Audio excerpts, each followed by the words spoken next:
Breaking news. America సైన్యం దక్షిణ అమెరికాలోని వెనుజులాపై విరుచుకుపడిన విషయం తెలిసిందే. బాంబులతో వెనుజులా మొత్తాన్ని బాంబులతో చుట్టుముట్టేసింది అమెరికా. మొత్తం మీద వెనుజులాలోని ఏదైతే ముడి చమురు అలాగే ఇతర ఖనిజాలకు సంబంధించిన దానిపైనే అమెరికా కన్నేసి దాన్ని స్వాధీనపరచుకునేందుకే ఈ విధంగా బాంబులతో రెచ్చిపోయినట్టు తెలుస్తూ ఉన్నది. అయితే తాజాగా అమెరికా అధ్యక్షుడు డొనాల్డ్ ట్రంప్ వెనుజులా అధ్యక్షుడు అతని భార్య తమ ఆధీనంలోనే ఉన్నట్లు ఆయనైతే అధికారికంగా ఆయన ధృవీకరించారు. మొత్తం మీద నికోలస్ మదురో ఆయన భార్య ఇద్దరు తమ చేతుల్లోనే అంటే తమ దగ్గర బందీలుగా ఉన్నట్లయితే ఆయన ప్రకటించినారు. మొత్తం మీద వెనుజులాపై అమెరికా చేసిన దాడుల నేపథ్యంలో ఇప్పుడు అసలు ఆ ప్రాంతాల మధ్య ఏం జరుగుతుందో తెలియని పరిస్థితుల్లో ప్రజలైతే భయభ్రాంతులతో ఉన్నారు. మొత్తం 7 స్థావరాల్లో వెనుజులాలోని 7 స్థావరాలపైన అమెరికా సైన్యం అయితే విరుచుకుపడింది. ఇక ప్రజలు భయభ్రాంతులతో రోడ్లపై కూడా వాళ్ళు పరిగెత్తినట్టు తెలుస్తూ ఉన్నది. భారీ పేలుల తర్వాత కరకస్ సిటీ అంధకారంగా మారినట్టు తెలుస్తూ ఉన్నది. కీలకమైన ఎయిర్పోర్టులు సహా మౌలిక సదుపాయాలపై దాడులు జరిగినట్టు తెలుస్తూ ఉన్నది. వెనుజులా రాజధాని కరకస్ నుంచి మొదలైన దాడులు క్రమక్రమంగా ఇతర రాష్ట్రాల్లోనూ అంటే మిరాండా, అరగ్వా, లా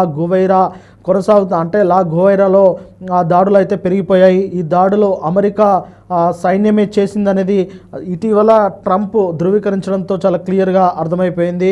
ముఖ్యంగా సైనిక స్థావరాలతో పాటు జనావాసాలపైన దాడులు జరిగినట్లు తెలుస్తోంది. పలు చోట్ల రక్షణ దళాలు కూడా మోహరించాయి. కానీ అప్పటికే వైమానిక దాడులు అయితే విపరీతంగా చేస్తూ ఉన్నది అమెరికా సైన్యం. వెనుజులాపై దాడులు ప్రారంభించిందని ఫ్యాక్స్ న్యూస్ వర్గాలైతే మొదటగా తెలిపాయి. ఆ తర్వాత దాన్ని ట్రంప్ ధృవీకరించారు. ఈ దాడుల లక్ష్యం ముఖ్యంగా చమురు, ఖనిజ వనరులను స్వాధీనం చేసుకోవడమే అనేది అర్థమవుతా ఉన్నది. అలాగే రాజకీయ స్వతంత్రాన్ని దెబ్బతీయడం అనేది కూడా తెలుస్తూ ఉన్నది. అయితే గతంలో లాగే ఈ ప్రయత్నాలు కూడా విఫలమవుతాయని అంటుంది వెనుజులా. అయితే అమెరికా ఈ దాడులపై మొత్తం మీద ఈ దాడులను అయితే అమెరికా ప్రకటించారు. ట్రంప్ అయితే నేరుగా ధృవీకరించారు. ఈ వేకువజామున అంటే శనివారం ఉదయమే కరకస్లో మొత్తం 7 చోట్ల పేలుళ్ళు అయితే సంభవించాయి. దీనికి సంబంధించి ఒక్కసారిగా భీకరమైన శబ్దాలు రావడంతో ప్రజలైతే ఒక్కసారిగా రోడ్లపైకి వచ్చారు.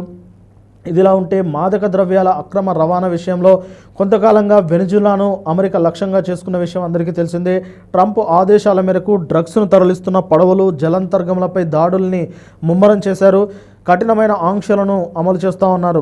దీనికి కౌంటర్గా అమెరికన్ పౌరులను వెనుజులా అరెస్టు చేయడంతో ఇరు దేశాల మధ్య ఉద్రిక్తమైన వాతావరణం అనేది నెలకొంది. అయితే ఈ పరిణామాలే ఈ తాజా పరిణామాలకు కారణంగా తెలుస్తూ ఉన్నది. వెనుజులా అధ్యక్షుడు నికోలస్ మదురో చైనా ప్రత్యేక దౌత్యవేత్త కింగ్సియాతో భేటీ అయిన కొన్ని గంటల్లోనే ఈ దాడులు జరిగాయి. వెనుజులా అధ్యక్ష భవనం లక్ష్యంగా ఈ దాడులు జరిగినట్టు తెలుస్తూ ఉన్నది. అయితే ఆ పేలుళ్ళు చుట్టుపక్కల ప్రజల ఇళ్లను ఖాళీ చేసి సురక్షిత ప్రాంతాలకు తరలిస్తున్నారు అక్కడ ఉన్న సైనిక అధికారులు.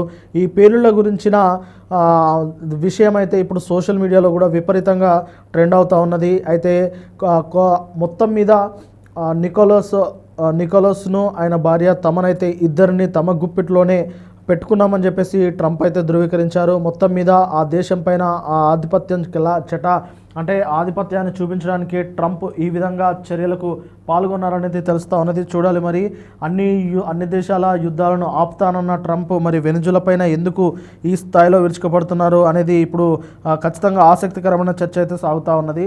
చూడాలి భవిష్యత్తులో ఈ 2 దేశాల మధ్య ఇంకెంత తారాస్థాయికి వెళ్తుందో ఆ పరిస్థితులు అనేవి.